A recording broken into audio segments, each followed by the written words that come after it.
ያለ አንዳች ግጭት ያለ አንዲት ጥይት ስልጣን በሰላማዊ መንገድ የሚሸጋገርበትን የዓለማችንን አስገራሚ ዲሞክራሲ ስርዓት ላሳያችሁ። ይህ የኦሮሞ ህዝብ ለሀገርና ለዓለም ያበረከተው ታላቅ የገዳ ስርዓት ነው።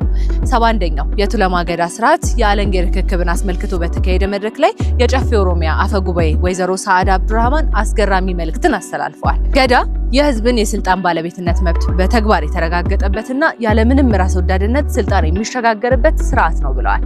እዚህ ጋር አንድ ተጨማሪ መረጃ ልንገራችሁ።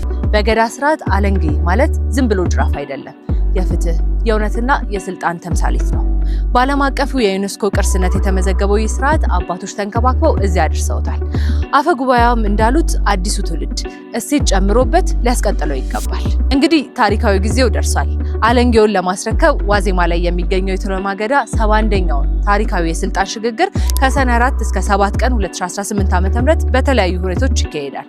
በዚህም የገዳ ስልጣን ከገዳ ሚልባ ወደ ገዳ ሙደና በይፋ ይሸጋገራል። ይህ የሰላም የፍትህና የእኩልነት እሴት ለሁላችንም ትልቅ ኩራት ነው። ይህንን ድንቅ ስርዓት ለዓለም ለማስተዋወቅ ቪዲዮን ሼር ያድርጉ።